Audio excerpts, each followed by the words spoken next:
सबक नंबर 9 गज़ल मश्क।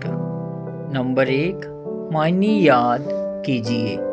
दिले नादां ना समझ दिल, मुश्ताक शौक रखने वाला, मुद्दा ख्वाहिश मकसद, बेजार उकताया हुआ, माजरा मामला किस्सा, दरवेश फ़कीर कलंदर।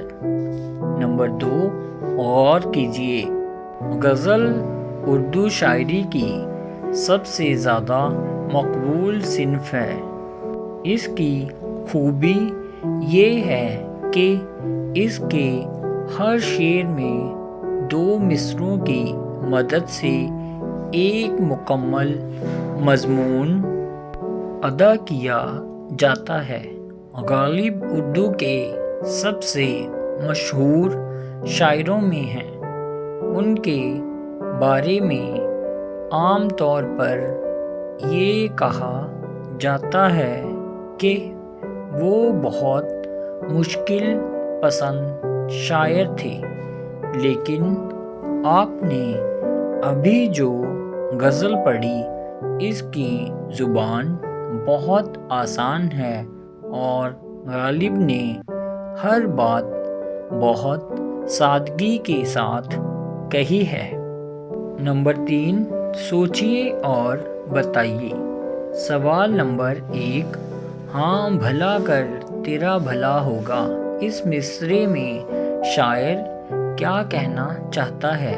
जवाब, इस मिसरे में शायर कहना चाहता है कि अगर जैसा भी हम किसी के साथ करेंगे वैसा ही हमारे साथ भी होगा। अगर भला करेंगे तो भला होगा, अगर किसी का बुरा चाहेंगे तो हमारे साथ भी बुरा ही होगा। सवाल नंबर 2 शायर को वफा की उम्मीद किससे है? जवाब, शायर को वफा की उम्मीद अपने महबूब से है और जो नहीं जानता कि वफा क्या चीज़ है। सवाल नंबर 3 मुफ्त हाथ आए तो बुरा क्या है, इस मिसरे से शायर की क्या मुराद है?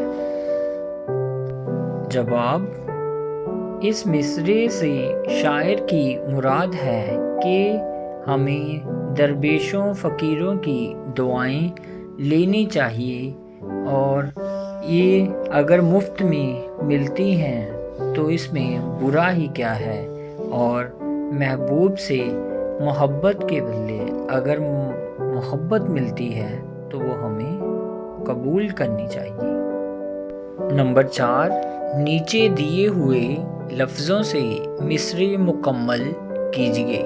नंबर 1 मैं भी मुंह में डैश रखता हूँ, ज़ुबान। नंबर 2 या इलाही ये डैश क्या है, माजरा। नंबर 3 हम हैं डैश और वो बेजार, मुश्ताक। नंबर 4 काश पूछो कि डैश क्या है, मुद्दा। नंबर 5 जो नहीं जानते डैश क्या है, वफा। नंबर 5 अमली काम। इस गज़ल के शेरों को अपनी कॉपी में खुशखत लिखिए।